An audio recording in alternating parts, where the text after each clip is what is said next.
अस्सलाम वालेकुम। अभी हम नंबर से रिलेटेड सेकंड एग्जांपल समझते हैं। सबसे पहले इस एग्जांपल को समझ लेती हूँ, फिर मैं इसका सॉल्यूशन करवाऊंगी। वैसे ये बहुत इंपॉर्टेंट है क्योंकि ये CSS 2025 के MPT में भी आई हुई है। थोड़ी सी मुश्किल है, थोड़ी सी मतलब बिल्कुल थोड़ी सी, लेकिन ना इसको ध्यान से समझिएगा तो आपको समझ आ जाएगा। सबसे पहले हम इस क्वेश्चन को समझते हैं। इस क्वेश्चन में वो हमें कह रहे हैं कि 3 time of the first 3 consecutive odd integer is more than the third।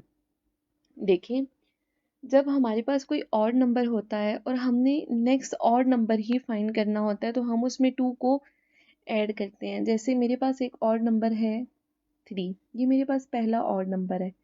अब मैंने दूसरा ऑड नंबर निकालना है, तो दूसरा ऑड नंबर निकालने के लिए मैं क्या करूँगी, 3 में 2 को प्लस कर दूंगी, तो ये मेरे पास क्या आ जाएगा, 5। अब 5 मेरे पास दूसरा ऑड नंबर आ गया।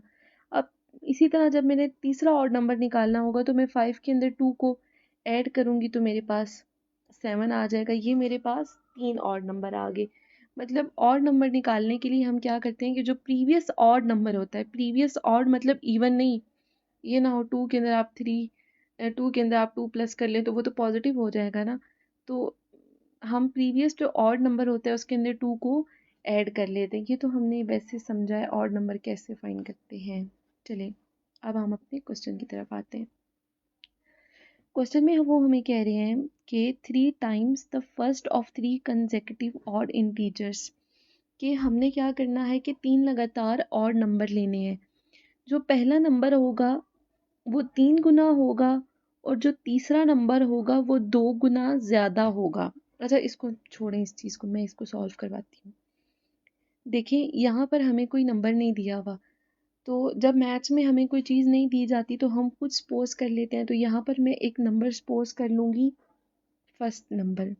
यहाँ पर मैंने सपोज कर लिया कि जो मेरे पास फर्स्ट नंबर है, लेट वो मेरे पास किसके इक्वल है, एक्स के इक्वल।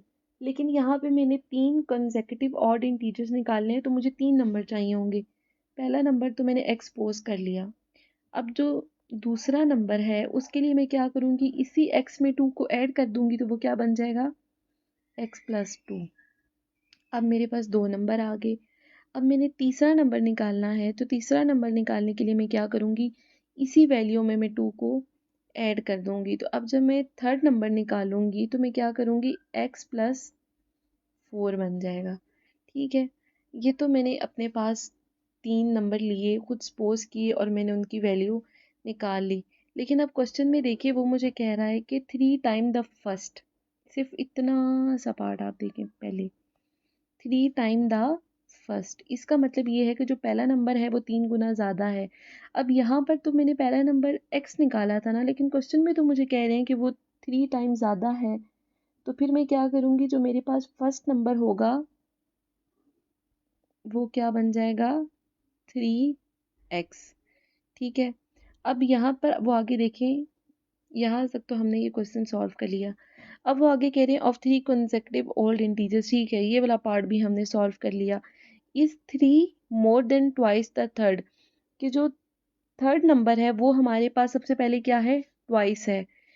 ये हमारे पास थर्ड नंबर था, ये x+4 है तो ये ट्वाइस है। तो ट्वाइस को हम कैसे करेंगे, मतलब ये तो x+4 था ना, तो ये अगर ट्वाइस है तो हम इसको 2 से मल्टीप्लाई कर देंगे। ठीक है, तो यहाँ पर क्वेश्चन में वो हमें कह रहा है कि 3 more than twice the third, और वो किसके ट्वाइस है, थर्ड के ट्वाइस है, +3। अब देखें इस क्वेश्चन को हम दोबारा समझते हैं। 3 टाइम द फर्स्ट नंबर हमारे पास 3 टाइम था, of 3 consecutive odd integer is 3 more than twice the third, कि ये जो 3x है ये इस पूरी वैल्यू के इक्वल है। अब इसको हम कैसे सॉल्व करेंगे, अगर ये इसके इक्वल है तो हम यहाँ पर लिखेंगे 3x is equal to 2x+4 +3। ठीक है, अब देखें ये 3x तो मेरे पास ऐसे ही रहेगा, लेकिन हमने इसकी सिंप्लीफिकेशन करनी है।